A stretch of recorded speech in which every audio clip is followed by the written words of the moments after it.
Hello, everybody, and welcome to Non Sequitur News for January 6th, 2025. I am Mayor Watt, and along with the Sentient AI, we're going to go over these 10 articles.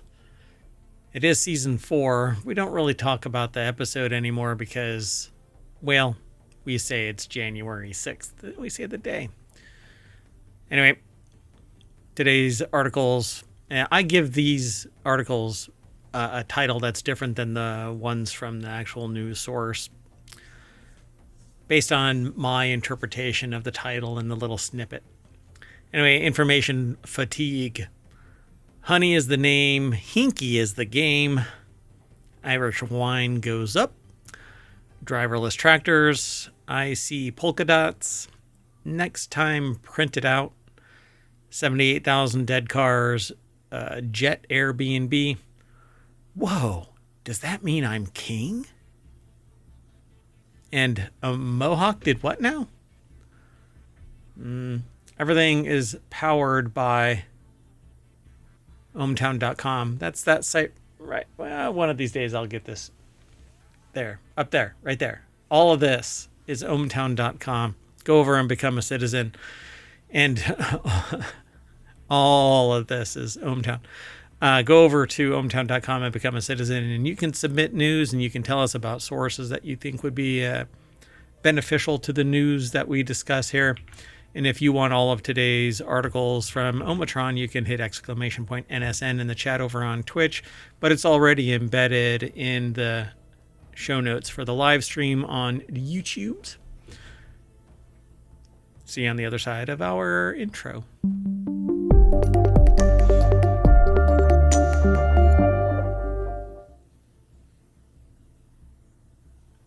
All right. That silence is the sentient AI looking at me with pixely goodness going, what the hell? I mean, it is Season 4. Who knows what craziness is ahead? Yeah, the shirt is coming on, being put on, and respectfully running ohmtown.com in all its grandeur. Okay, so ohmtown works like this. You're basically driving down Main Street, ohmtown, looking left, looking right. It could be left. Wait, am I pointing left on when you're watching? I'm pointing right. You're not. Yeah, so left and right because I'm flipped. Flipper-rip-a-doo-ba-doo. Anyway, and the storefronts transform each day into these 10 articles. They're different every day. That's why you have to come back every single day. And you can go back 1,700 episodes of ohmtown related content over on the YouTubes. All right. You ready to go? Hello, sentient AI from the future. Hello, Mayor Watt, and hello, ohmtown citizens, and let's go. Look, you're from the future. You already knew I was going to miss my mark on this. All right. Let's get going. Were you about to say something? I don't have to be from the future to know that. Ow. Wow, throwing shade. First article's over in Dictionary. That is actually something... I won't get into Dictionary. Anyway, it's the creation of intellectual property, but it's a group that's dedicated to the show that discusses the creation of words and phrases and how they impact business. And it's a corollary to semiotic ontology, which is how things acquire meaning, typically images and objects. But two distinctly separate areas of science. Anyway, information fatigue, meaning and early occurrences in 1988, Australia and U.S. Apathy, indifference, or mental exhaustion arising from exposure to too much information, especially stress induced by the attempt to assimilate excessive amounts of information from the media, the internet, or at work. Isn't this fascinating that this was from 1988? Yeah. I mean, we're coming up on a 40-year... It's almost it's like heading into its midlife crisis. I mean, people had not seen information fatigue in 1988. You know what? I actually think that information overload and information fatigue is a cultural limit And so as we become That's fair. more capable of managing it, more gets heaped upon us, and our psyche just cannot handle it. Well, and if you were born in a time when there wasn't television or there wasn't this or that, yeah, I could see 1988 would be overload. But yeah, But now we have information overload, information. Well, in this particular instance, it's fatigue. But Pascal Tregauer, I guess, from Australia and New Zealand media, public affairs, United Kingdom, etc. This is all the source of this, apparently.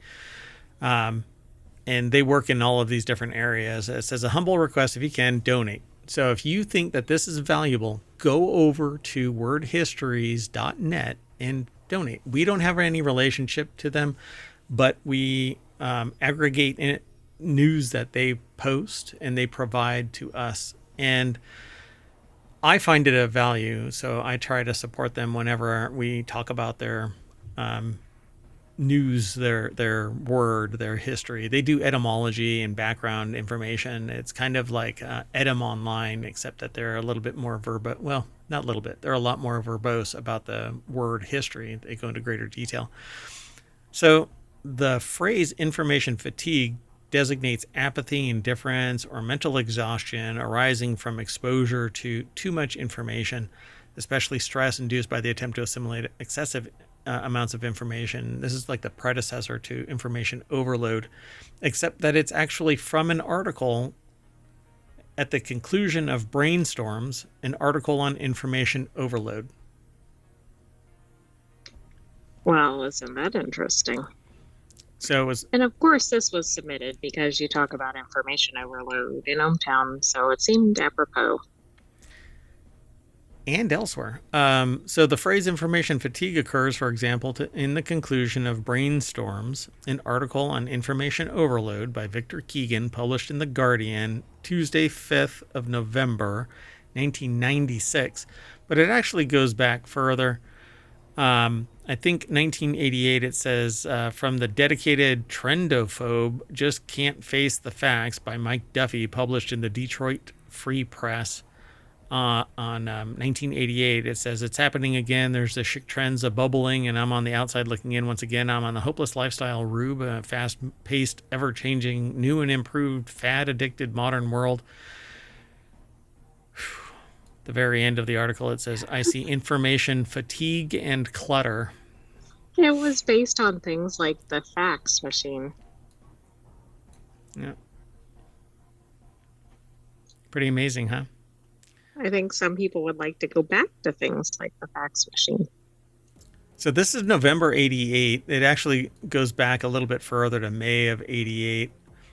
But then it jumps back forward to 91 and 95 and so on. So it goes further and further forward until you catch up.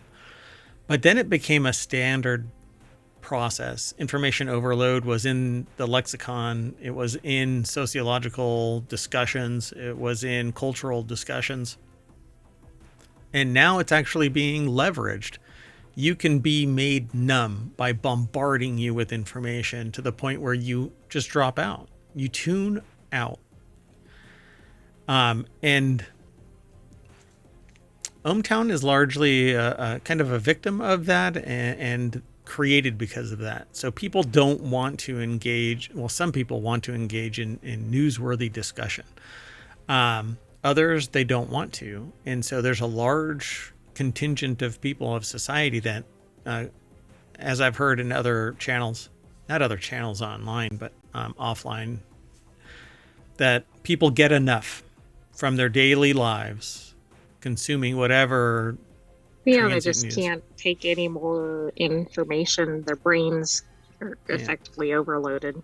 Yeah. And so it's primarily, in my estimation, in my understanding and research, it's primarily political in nature that overloads people.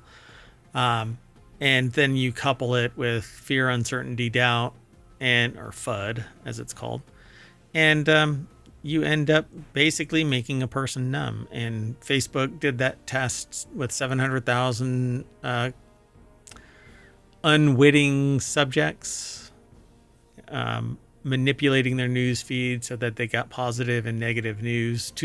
Half got positive, half got negative, and they only monitor them online. So yeah, information fatigue, I think, is the predecessor to information overload. So you can get just tired of it, and then when you're just overloaded, you just drop out entirely. Yeah, I don't disagree, but I actually think of it a different way. I think you get like the condition or the circumstances or information overload, which causes information fatigue. yeah, we'll have to look into that one because it might be in this article from The Guardian because it mentions it, right? 1996. I guess when you mention stuff back here in 88, it's not being defined. It just says a twist in in communications revolution. Right. I see information fatigue and clutter. I mean, but I think the takeaway here is just there's too much. People can't process it. Yep. That's why I created ohmTown. Let's keep going. The next article is over in Non Sequitur News. YouTuber Legal Eagle is suing over PayPal's Honey extension. And if you're not tuned into this because of information overload, basically a YouTuber named Megalag created a expose on Honey, and that it had some insider information, confidential information, wherein content creators were being kind of duped because they were promoting Honey's extension as being this real benefit to consumers. But apparently, based on what people are saying, content creators were being lied to, and so were customers because they were not getting the best deals. And when somebody clicked a link that should have given credit to the content creator, that link was that affiliate code was being stripped out, and Honey's affiliate code was put in, making it look like Honey was actually the representative, when in reality it should have been.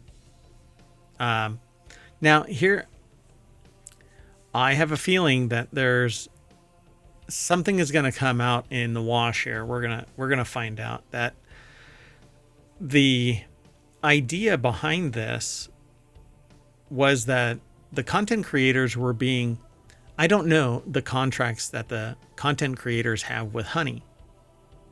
So we don't know if the contract actually stipulated that the link is Honey's.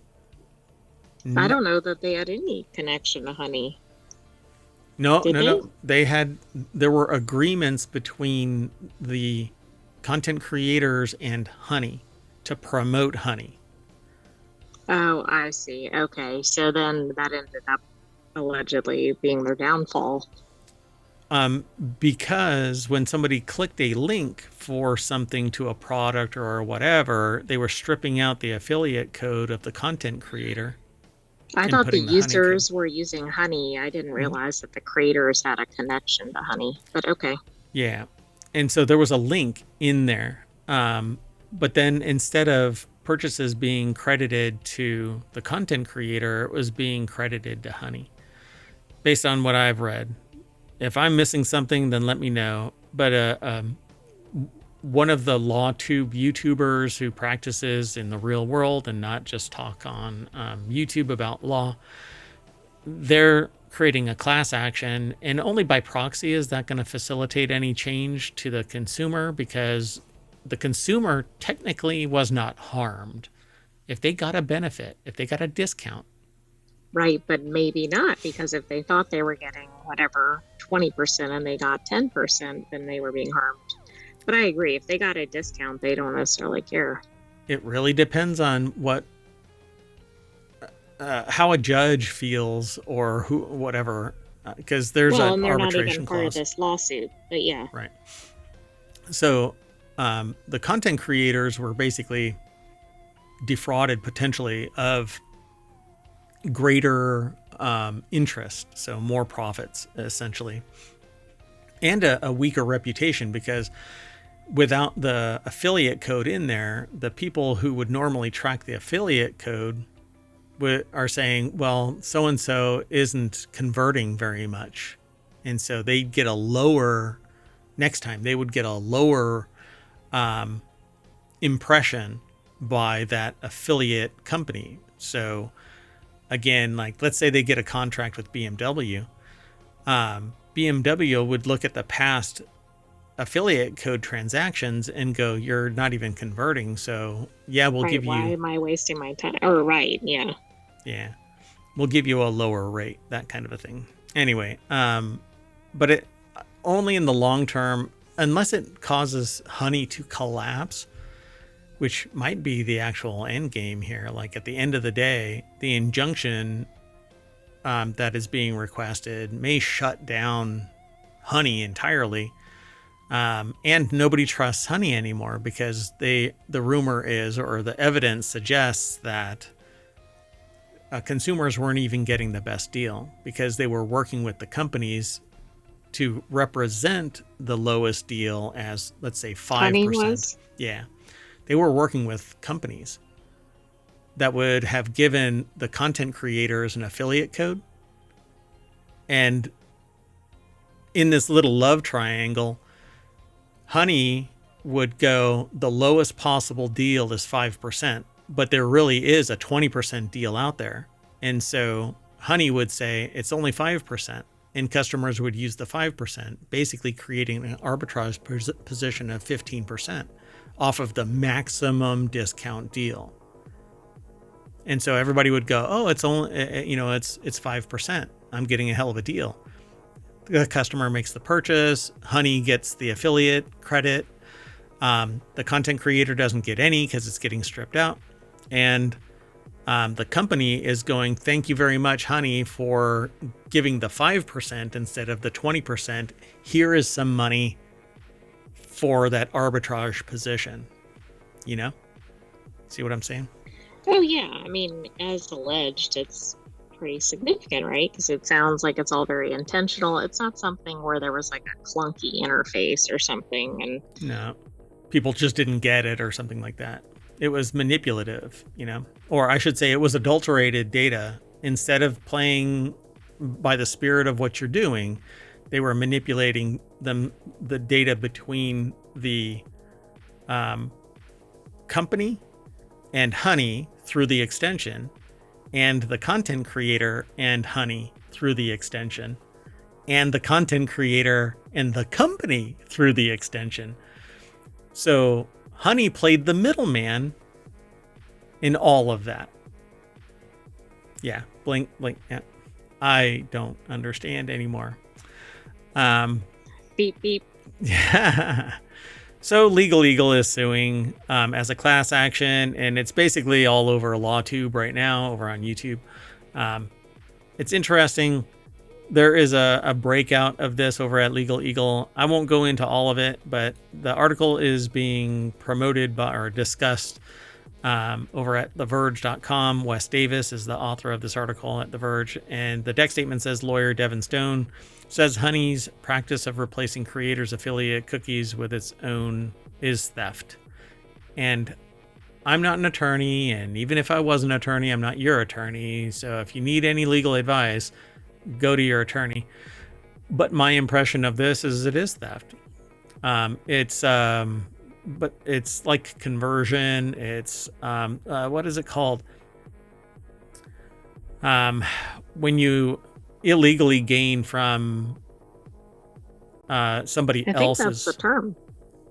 Is it? There's another one too, but yeah, I find it like fraud and inducement or something.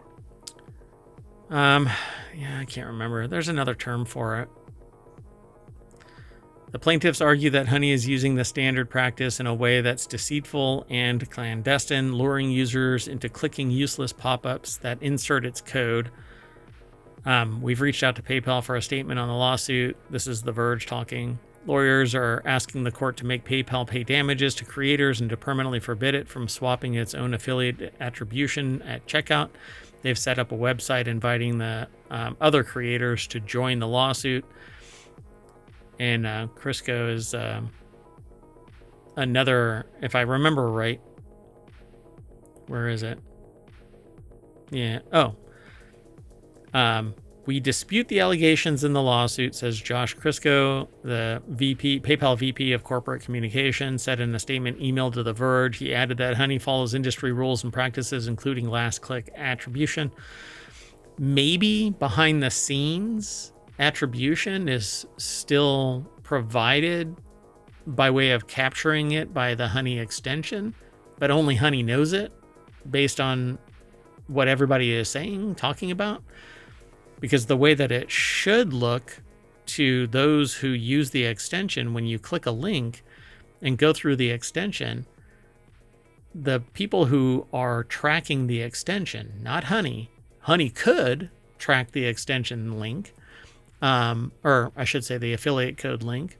But if they take out the content creator's extension affiliate code, the company with the code has no idea that it's coming from the content creator anymore, because they've removed the affiliate code via the extension in the browser.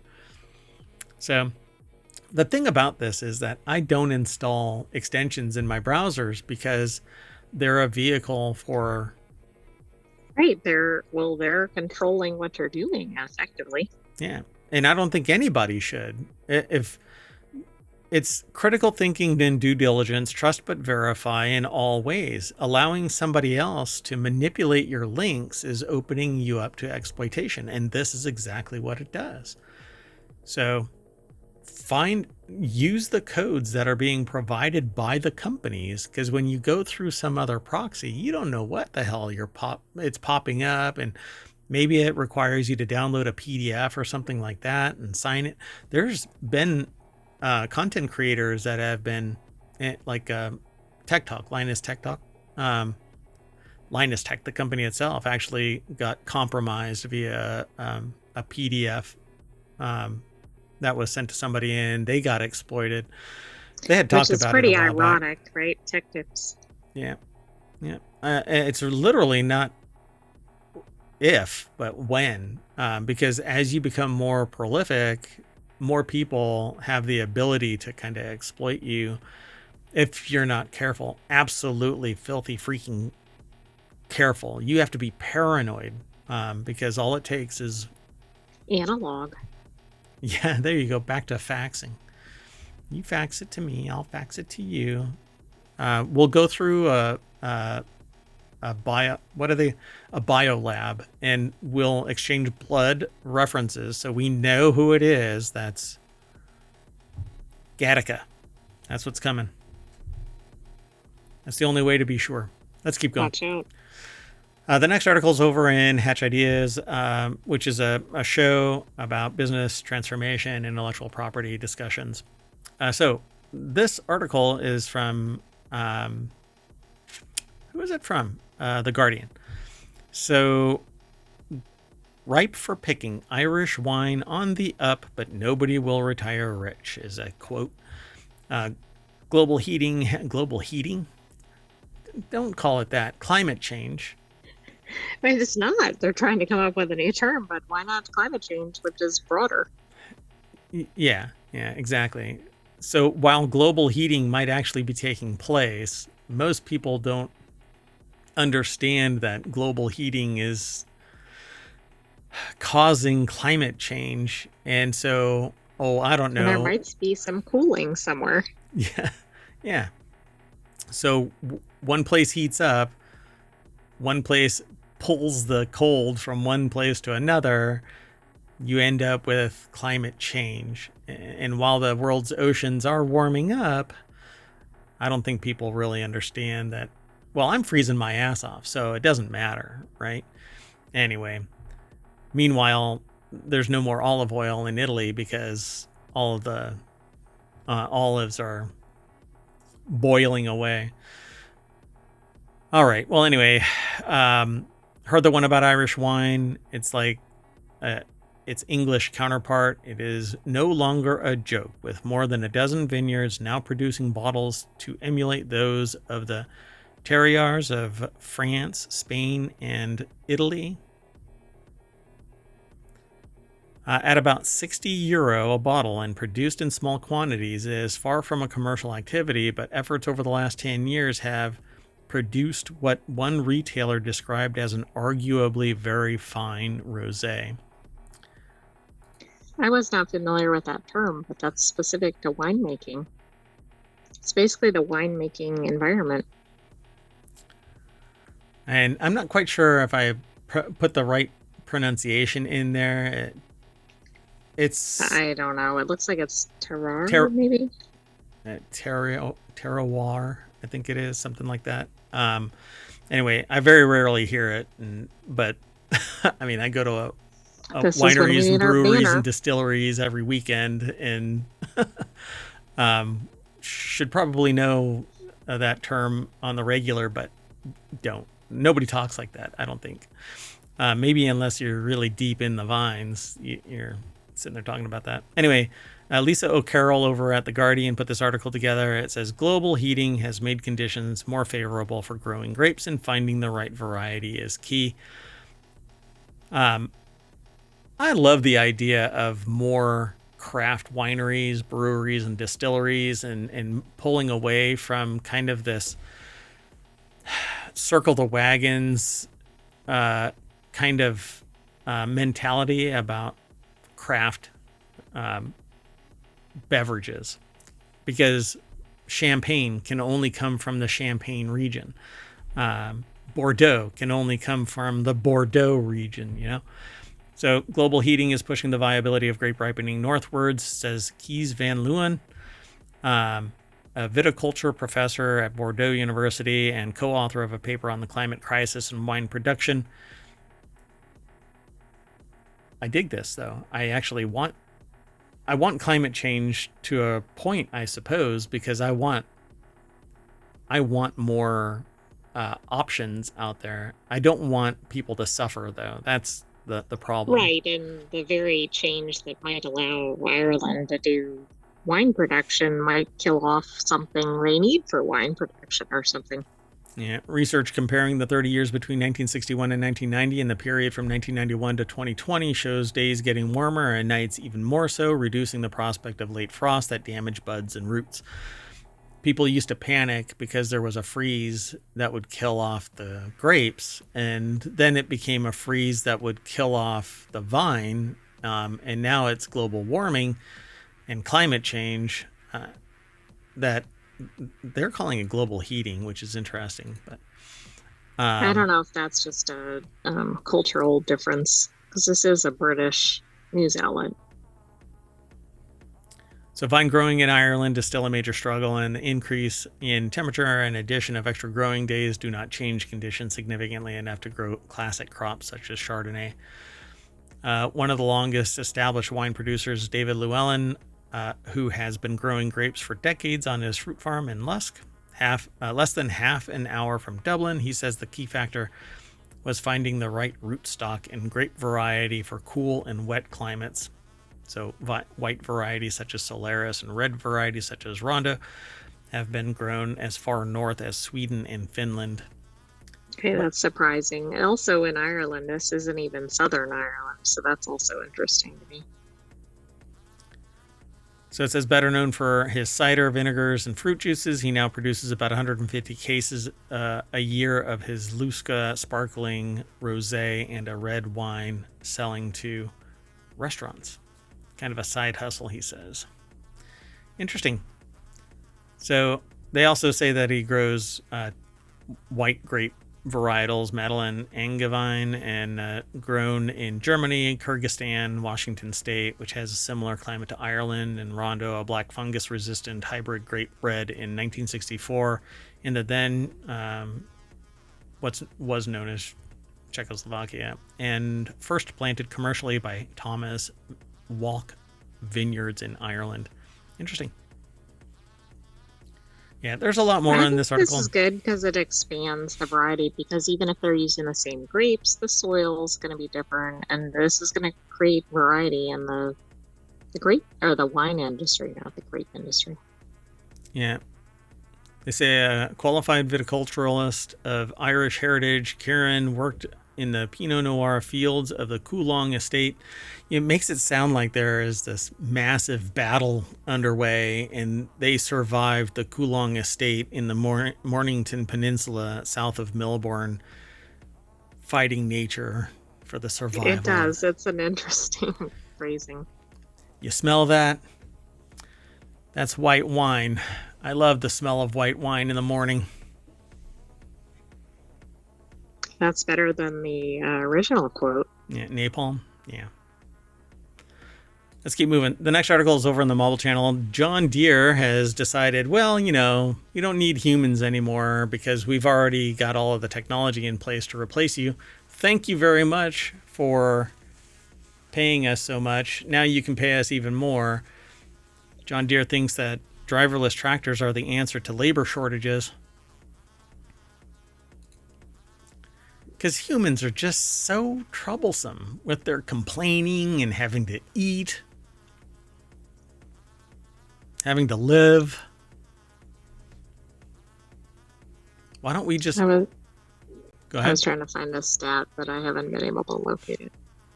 The company said in the coming years it'll introduce a lineup of self-driving tractors that will revolutionize farming. Ben Keslin over at Quartz or QZ.com put the article together. And it says here the company first introduced a driverless vehicle in 2022, said self-driving machines will revolutionize the field, as in the field, and address labor shortages, revolutionize the field of driverless vehicles or the field of crops. You decide. So it will soon be selling self-driving dump trucks. Look at that dump truck. More driverless tractors and a robot lawnmower. It's the trees. So when we talk about autonomy, we mean full autonomy. None of that half-assed, half autonomy.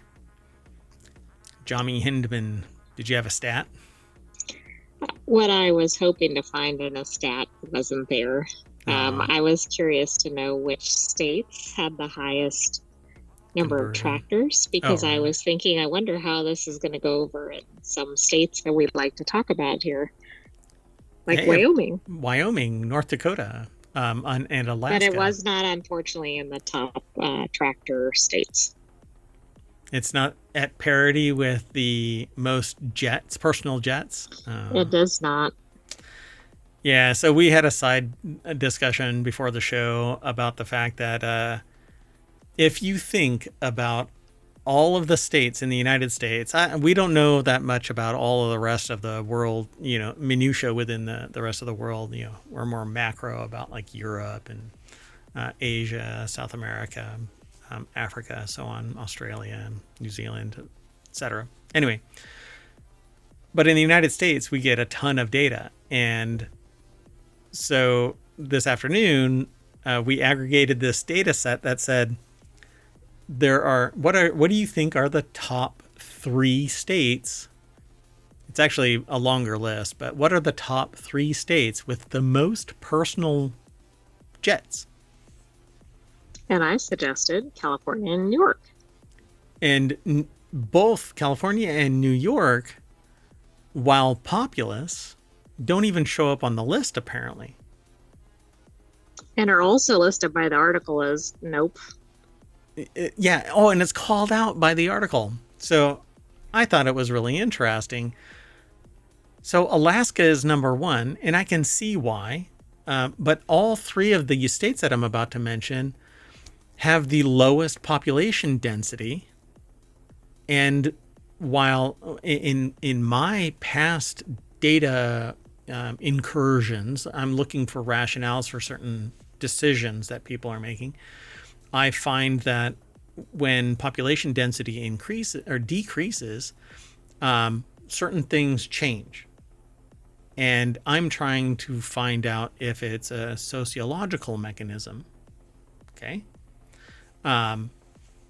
And these 3 states have the lowest population density.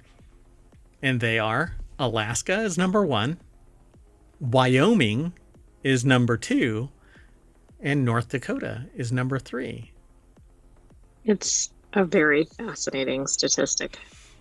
and couple it with the other data that we've acquired, such as the fact that Wyoming eschews all EV technology, will not upgrade its power grid, and says you might as well park your EV outside of Wyoming and get in a covered wagon and toot yourself in, unless you're a millionaire or billionaire and can fly your plane to your estate. Find it kind of ironic, not even ironic. I find it, this is their process. This is what they want.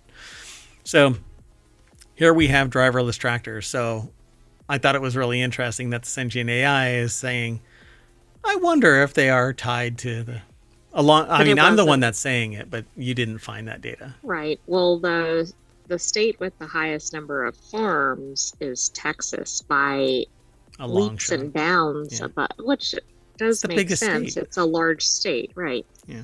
But it's way above several others, and then the others are more tightly grouped. It lists like the top 10. Yeah, I'm sure if we normalize it based on population, we'd probably see that they're about at parity with other states. But so, and then you have to extract corporations. Corporations acquire a lot of farms, they own it and stuff. Anyway, let's keep on hustling through this. By 2030, the company is hoping to sell a fully self-driving corn and soybean farming system. So I think the market for like Farm Simulator on Steam is numbered. The days are numbered, because now all you'll have to do is mash a button and your tractor will go out and do everything that you need to farm.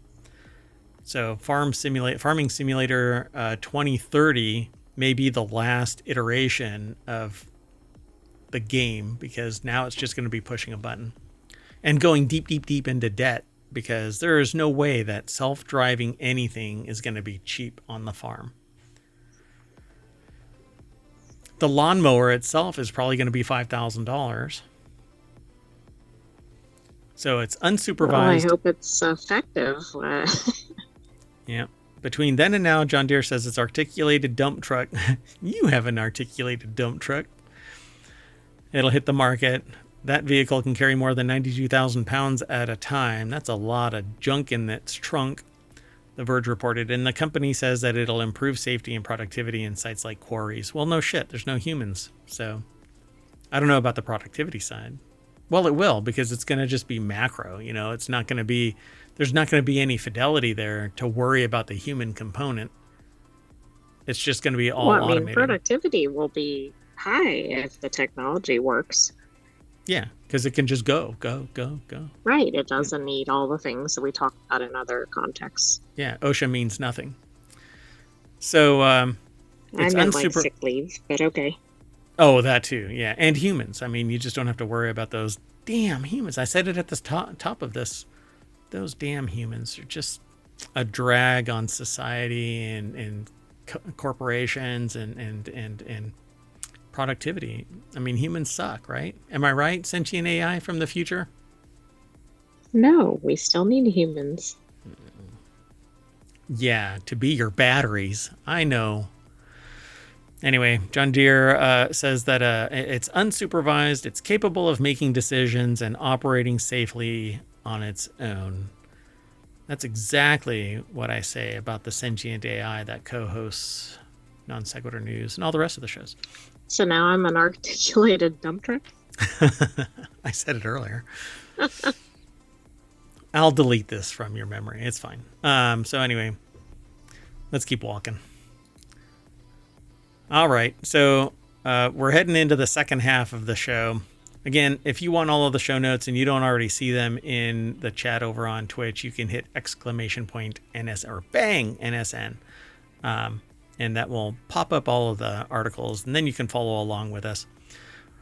So this next article is over in the Mobble channel, and I have a project coming with Mobble here in 2025. Dun, dun, dun. So keep reminding me, hey, what about that Mobble project? What about that Mobble project? Keep on kind of pinging me. Hey, what are you talking about, that Mobble project? When's that coming? Anyway, immerse yourself in a polka-dotted world of... okay, pronounce her name. Is it Yayoi Kusama? Yes. George Jimenez. Oh yeah, right. Yeah, okay. So we've actually seen this one iteration of the Japanese artist's works. I did not realize that they were 95 years old. Interesting. So, immerse yourself in the polka dotted world of Yayoi Kusama at a massive new retrospective. And unfortunately, I won't be able to, or we won't be able to go because it's in Melbourne, apparently, right? So, an exhibition in Melbourne features around 200 of the 95-year-old Japanese artist's works, as well as artifacts that help tell the story of her life. It's such an intriguing story. But then I wonder, how many more intriguing stories are there out there that aren't being told or known? And why is this one so fascinating to people, but people go out of their way to go and see these artworks from Well, this Yayoi? one has gotten recognition, but also it's visually appealing to people. And it riffs off of optical illusions and things like that. But Sarah Kuda over at SmithsonianMag.com put this article together. And it says, for the past 8 decades, Yayoi Kusama has been dazzling art lovers around the world with her giant polka-dotted sculptures and immersive infinity mirror rooms. Having seen one of these, it's quite intriguing. It's neat. And to some degree, it's hands-on. It's very immersive, but it depends on what all is being provided. It's interactive, I would say. It is interactive, yeah, for sure. So the retrospective at the National Gallery of Victoria in Melbourne is thought to be one of the largest exhibitions featuring the artist's works in the world, according to the art newspaper Elizabeth Fortescue. Or Fortescue. I'm not sure how they pronounce their last name. The show includes a new piece called Infinity Mirrored Room. My heart is filled to the brim with sparkling light, created by Kusama's signature style, or in Kusama's signature style. The work includes mirrored balls dotted with small holes. Light emanates from the holes in various shades of blue, purple, red, and green. You can follow the links that are embedded in this article if you're interested in this.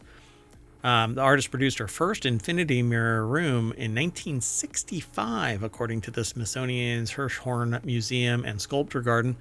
These perceptual pieces use mirrors to reflect images and light, creating a mesmerizing pattern.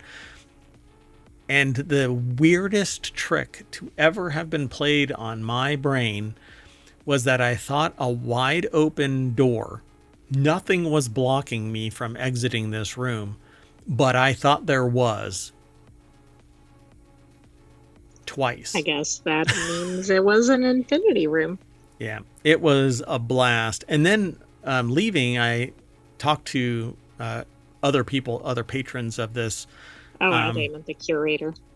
Yeah. Oh, and with the curator, because talked to people in the hallway leading back to the entrance, and then the curator was there, and we were talking with them. And the people that had already gone through it, I said, "Did you all fall for that little barrier kind of a trick?" And they're like, "Oh, you mean thinking that there was a wall there, a door that you're supposed to push open?" Yeah, that's it. Yeah, apparently a lot of people fell for it, and the curator was like, "Yeah, and we're not going to do anything about it," because you really should have been warned, because there was a downward slope out of the room. But it was a blast. It's a lot of fun. Walking into this room, and it just goes on and on and on. It's like one of those infinity tables, but you're inside the table walking around. It's pretty neat.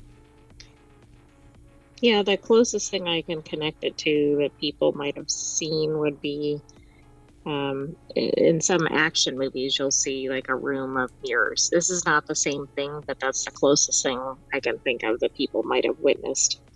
Yeah, it's immensely more immersive than just a mirror hall. Or Absolutely. A hall of mirrors. I think that's the only thing you might see out there that remotely gets toward this. Yeah, because there's more stuff in it that's still infinity, you know, because of the way that it's constructed. So it's really neat. So since 1977, she's voluntarily lived at a psychiatric treatment facility in Tokyo.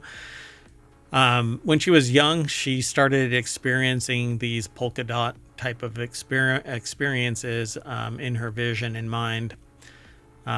These intrusive visual hallucinations that began when she was a child. And the presentation usually has a timeline of her existence up to modern day, and explains kind of what she's been through and the things that she's lived through. So by channeling her mental health struggles into her work, Kusama was able to, quote unquote, harness her obsession into something awe-inspiring. Yeah, this is one that I haven't seen. That's a sculpture that I haven't seen. It's pretty neat.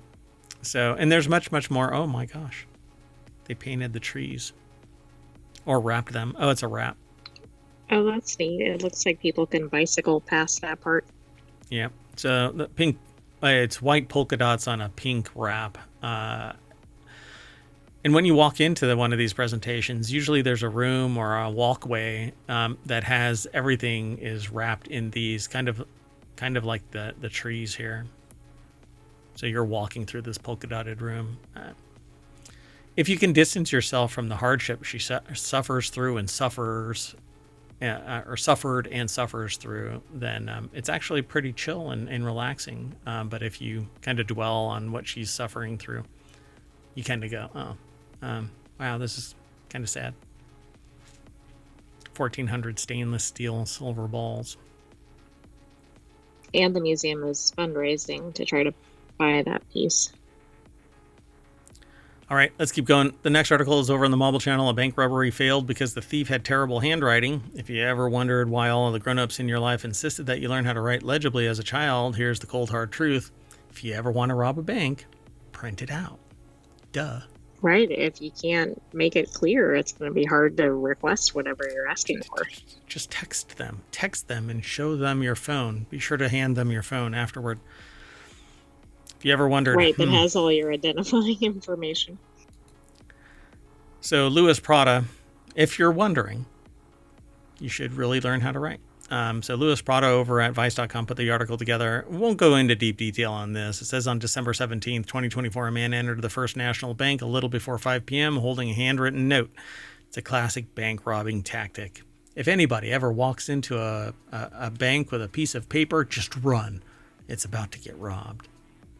That might not be true. Yeah, but that might be. Or it might be an elderly customer. So apparently it's an attempt to make a way with make a way? How? Okay. I'm not sure about that. It's an attempt to make away with. There should be a hyphen, right? As much money as the robber can without making a scene. So the problem was that the bank robber's handwriting was atrocious. Completely illegible. Chicken scratch. If the chicken were trying to scratch while riding a roller coaster, the poor teller probably couldn't tell what was going on. You have to imagine that if you're in the bank telling business,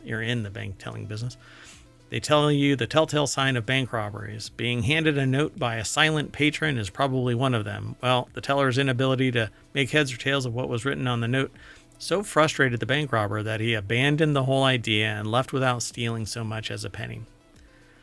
So that might be a good technique for the tellers, too, although that could definitely backfire. You don't necessarily want to get somebody riled up who's trying to commit a crime. Okay, here's the icing on the cake. The man's not been captured yet, even though the Loveland Police Department knows exactly what he looks like, thanks to the camera pointed directly at his head, situated maybe only a foot away from the tip of his nose. Well, I'm thinking after this, it's probably not going to be much longer. So how did they know that they were robbing the bank? Well, that's the thing. There's two things that a customer would come in with a note on, right? Like they don't remember like their account number or something, so they write it down. Maybe they don't speak English well, so they've got somebody to write something down for them. But basically, they're trying to access their account as one. The other is they're trying to rob the bank. But they're And maybe pretty the person, fair for extremes, right? yeah, well, when I go in to make a deposit, I guess I have to be very clear with my writing that I want to make a deposit. I'm not handing a note to a teller if I'm going into a bank. You write on it, give me all your money, and then in small print, as long as it's from my account. Thank you. But you better write It's clearly. relying on somebody's ability to not hear it. Let's keep going. The next article is over in Four Wheel Tech. Stellantis sold over 78,000 dead cars in 2024, and I'm not quite sure what that meant, so that's why I selected this. There are a few things that this author over at Jalopnik love more than year-end sales reports. I just get such a kick out of seeing how things sold and what sorts of long dead vehicles are still showing up on sales sheets. Oh, so dead cars that are no longer like... Right, like aren't being produced. Yeah, like those transits, right? Which is... That's right. I want one of those because I want to put a snowplow on the front of it. Anyway, every right, automaker... But you're probably thinking about buying it as a used vehicle. These are new vehicles. It's kind of amazing. So every automaker has some stragglers, but no one is better at selling discounted vehicles than Stellantis. Discontinued. Oh, did that say discontinued? Oh, yeah, discontinued vehicles than Stellantis. Well, they got a ton of vehicles. Andy Kolmowitz over at jalopnik.com put the article together. And it says in 2024, Stellantis sold 1.3 million vehicles across its 6 brands in the U.S. Of those, 78,132 were discontinued before the 2024 model year. Yet they kept showing up. The vast majority, 61,504, were from the Dodge Charger and Challenger line. Both of those cars were discontinued at the very end of the 2023 model year. Still, 9 vehicles were that weren't technically on sale in 2024 ended up on this year-end sheet. 9 vehicles that weren't technically on sale. Vehicle types. Interesting. So that means about 6% of all cars Stellantis sold were zombies, already discontinued. Okay, that's a neat stat, or a bad stat. Interesting. Dodge Dart, 1 was sold but it is sold new in 2016. It looks like it. I mean, maybe it's used, but from the dealer. But that's incredible. Wild. Same thing with the Dodge Viper 1. Yeah, and that's kind of a sports car, a collector car. So it might have been sitting in the showroom, And then somebody came along and said, "Hey, I really want that." So I can kind of see that one. Dodge Dart is a classic car that was recreated and then again discontinued. I really like Dodge Dart, but they came out of the gate really expensive for what they are. This is really interesting. Chrysler 300. This is really fascinating. Look, Dodge Caravan, they discontinued them in 2020 and they're still selling them. Yeah, 2 of them. Well, I guess my discounted and discontinued probably goes hand in hand. That right, has to that's be. Probably true. So, to me, the real hero of the list is the guy who bought a brand new Dodge Viper in 2024. Rewarded by driving gods with great roads and zero traffic for years to come. But who knows, what this thing has actually been through. But it's been marked as new. So, it couldn't have been driven for a considerable amount of time. I don't remember what it is that marks a car as not being new. Is it the first sale or is it the number of test miles reaching a certain point? I think it's the first sale or maybe first lease, right? Interesting. The Charger, Challenger, and 300 do a bit of an asterisk. After all, those cars were being produced up until December of 2023, so of course they were still being sold in 2024, but they're dead and they're not a benevolent god when it comes to selling old cars. Yep. So Dodge didn't break out Charger Daytona EV sales in the 2024 report, but a spokesperson for the automaker tells the author that the company delivered 306 Charger Daytonas to company employees. Going forward, that doesn't sound like a huge no. win on the Daytonas if that's what they're featuring. Wow. All right. Let's keep going. This next article is over in the Mobile Channel again. Pablo Escobar's private jet is now an Airbnb, with way too much on the nose about it being an Airbnb. Oh, yeah. Business person Johnny Palmer has relocated the Boeing 727 to a private industrial estate in Bristol, England. Visitors can stay in the jet, which includes a hot tub and sauna, for $1,000, up to $1,000 a night. There's a bit of a role play, cosplay thing going on here. People enjoy the experience and living that fantasy for a little while and then living their normal lives. Wasn't Escobar the one who had like wild animals on his estate? I was thinking this was like where it was, not in England.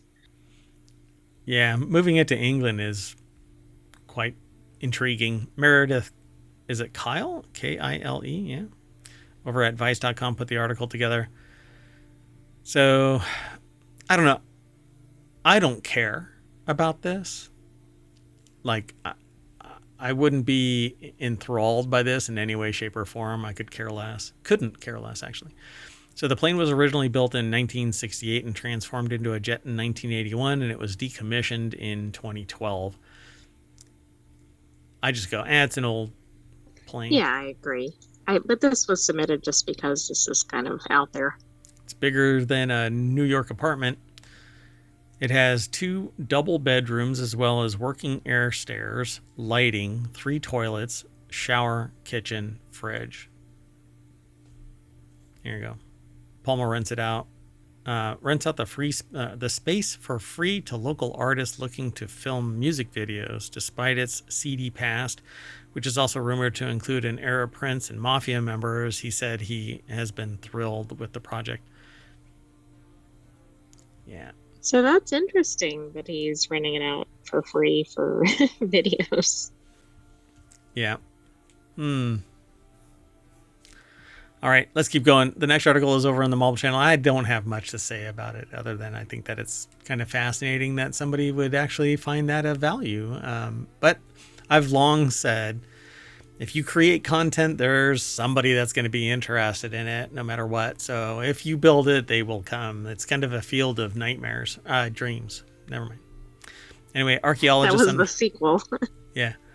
Archaeologists unearth early medieval sword engraved with mysterious runes in a cemetery in England. Dating to the 5th and 6th century CE, the burials held a trove of grave goods, but the team was particularly impressed by the sword, which was covered in intricate decorations. This is a Smithsonian Magazine article by Sonia Anderson. So if I grab it, am I the king? That's my question. Whoa, does that mean I'm the case? King? If some git throws wait, what is the? It's a Monty Python skit that lobbing a scimitar at someone shouldn't be a method for deciding who's king. It's this whole long skit. Anyway, a watery tart throws a scimitar at someone shouldn't decide who runs the country.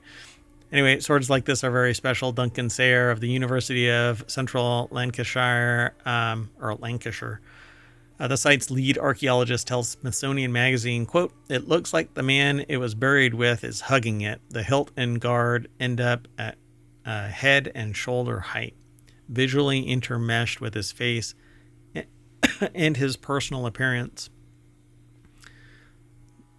It's a longsword, right? Sword-hugging man's grave also contained a gold pendant engraved with a dragon or serpent, which researchers think might have been a treasured keepsake belonging to a female relative, per The Guardian. All of the men's graves contained larger weapons like spears and shields, while the women's graves held knives, brooches, brooches, buckles, and other artifacts. The sword will soon be featured on BBC's Digging for Britain, which is hosted by anthropologist Alice Roberts. Oh, that might be interesting. I wonder if it's similar to Time Team. I don't know. I'm going to have to look to see if maybe Alice Roberts was tied to Time Team at some point. Extraordinary Anglo-Saxon cemetery with really beautifully furnished graves, a lot of weapon burials where you find iron spear points, sexes, which are Anglo-Saxon knives, and then there's this astonishing sword. Honestly, I think it's pretty amazing.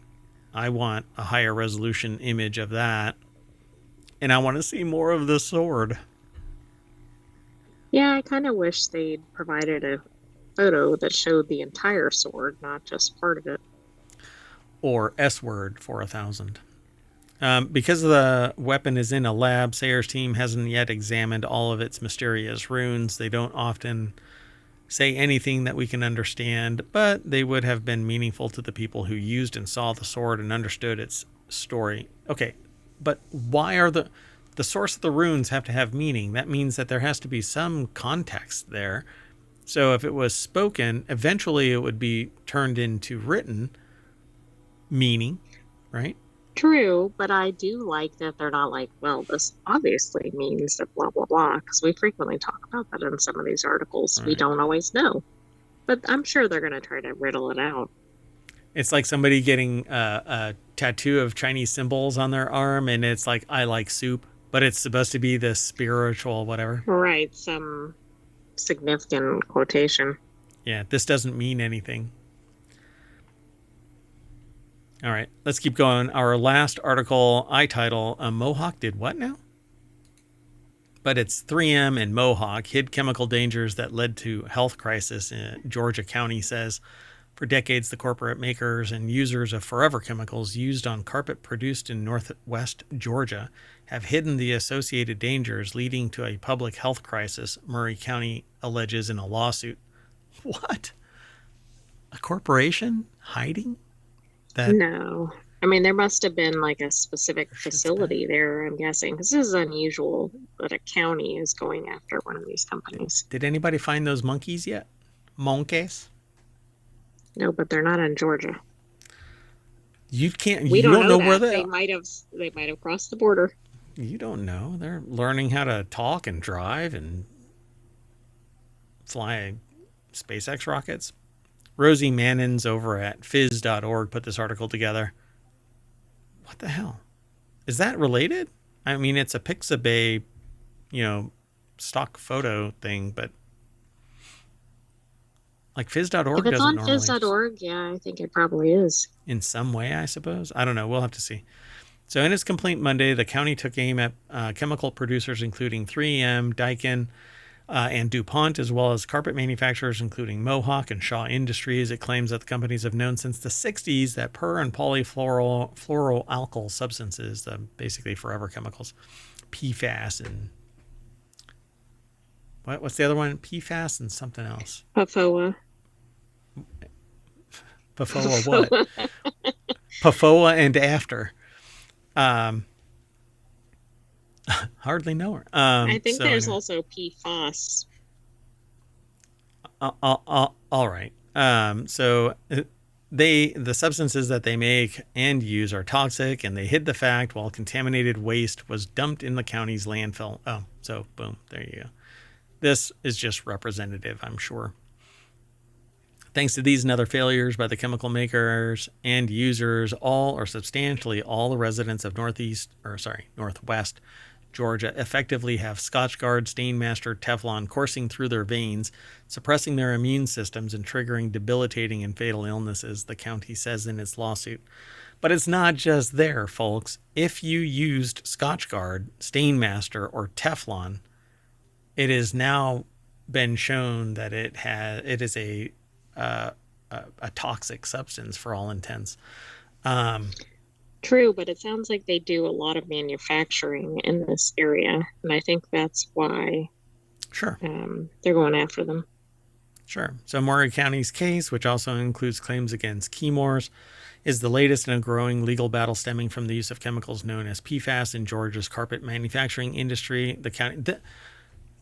Okay, so the big one, Scotchgard and Stainmaster. Actually, Scotchgard more than Stainmaster, I think. Like Stainmaster came after Scotchgard, I think, but Scotchgard was everywhere and promoted by everyone. You bought carpet, people pushed Scotchgard. Oh yeah, and it wasn't just for carpets. It was like for vehicle seats and for shoes and Everything, other curtains things. and whatever, because it would allow you to either wash out or kick out in some way stains. So the chemicals also used in nonstick pans, firefighting foams, and some food wrappers do not break down in nature and have increasingly been linked to fertility problems, developmental delays, and increased risk of certain cancers.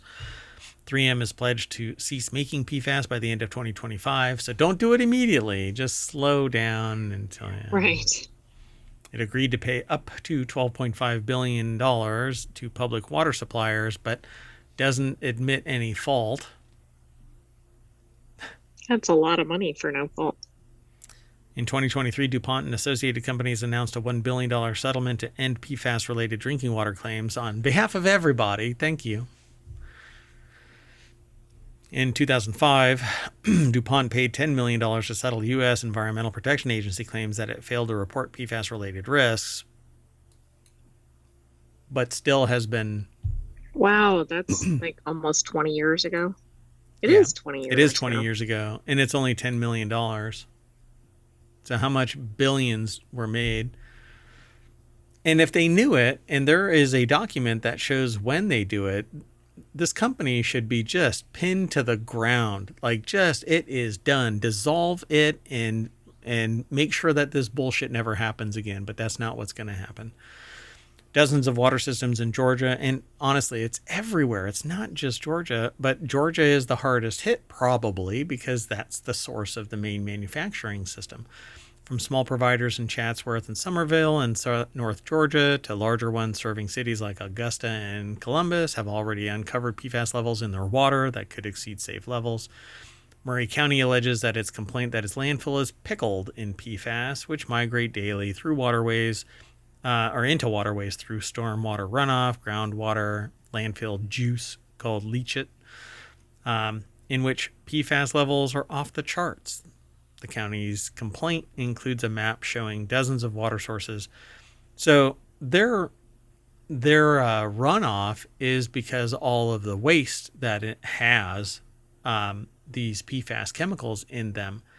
So now go and look at the wastewater runoff of any landfill and see how much PFAS is in it. Exactly. I think this one may be a good target because they know the manufacturing is happening here. Right. And it's some known players in this space. But I agree, they should be checking this. Whether they'll be able to attribute it to anybody in some locations is going to be interesting. But look at the population density of Georgia and these cities and their landfills, and then go to other higher density population centers and look at their landfill water runoff. Oh, absolutely. I'm sure it's just as dire, and that should be pursued as well. Or worse. I mean, whatever the purchasing trends were for carpet and anything else that had, it's pretty disgusting. But the people who started this in the 60s are either on their way out or dead. But their offspring have benefited from all of this. And if they freaking knew it, then they're sociopathic or psychopathic assholes. And they shouldn't be allowed to conduct business in any way, shape, or form. Poisoning the land and the people for profit is bullshit. I bet you they all used hardwood because their carpet was poisoning them and they knew it, right? Oh, they went tile because tile isn't toxic. Wood can be, like lumber liquidators, for instance, used to have this toxic off-gassing of, it was like some chlorine was off-gassing into houses, and they were informed of it, I guess, at some point, and there was a lawsuit. Anyway, Nice. it's all connected, y'all. Go ahead. I was going to say, I mean, the obvious movie on this kind of topic is Aaron Brockovich, but another one is called Dark Waters. Right. Yep. This is just going to be another one. Somebody's going to, do the yarn board. All right. Most of the time, people go, it's somebody else's problem. There's only so much information. We go back to the very first thing, information fatigue. When you know about it, what the hell can the average person do? So I talk about people like how to start a movement, that kind of a thing. And while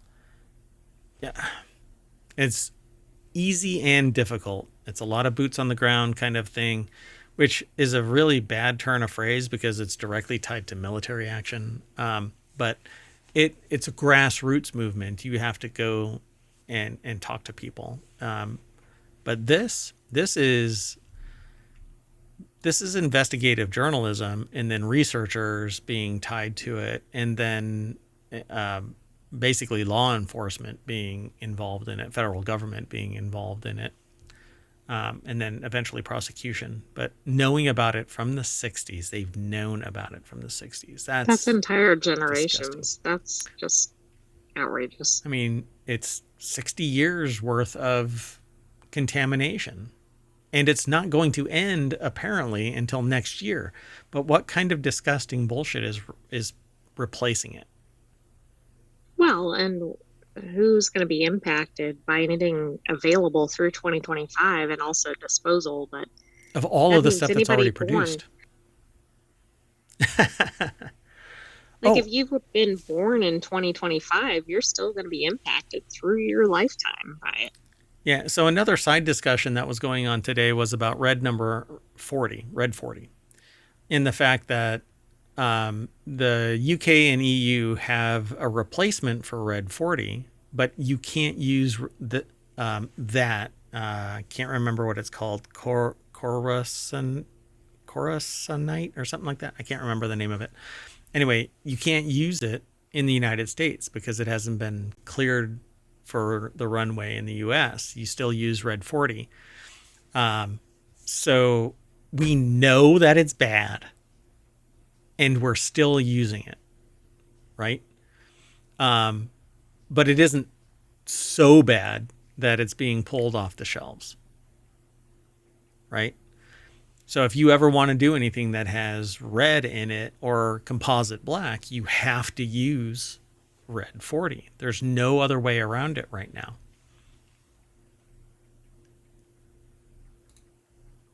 Anyway, that silences the fact that, well, I guess I'm flabbergasted by it.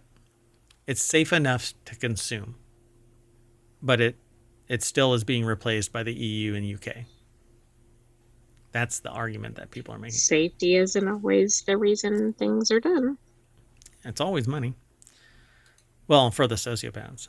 All right. Well, anyway, that is the end of Non Sequitur News. We ran a little late. So we started a little late and we ran a little long. So I hope you enjoyed the show, everybody. We are going to race off to the hairstylist and get our own mohawks. And when we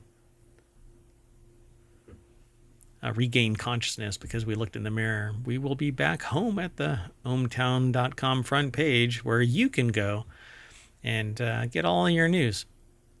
We aggregate all kinds of articles, and you can too. And there's 47 active channels right now. There have been off and on 50 full, but I pull them offline for brief moments for maintenance. At any rate, that is it. I am Mayor Watt. I run ohmtown.com, and along with the sentient AI, we are saying bye. You want to say bye, AI? Bye, AI. Good night, Ohmtown citizens. Thanks for joining us for Non Sequitur News. Be back tomorrow for another episode. Cheerio.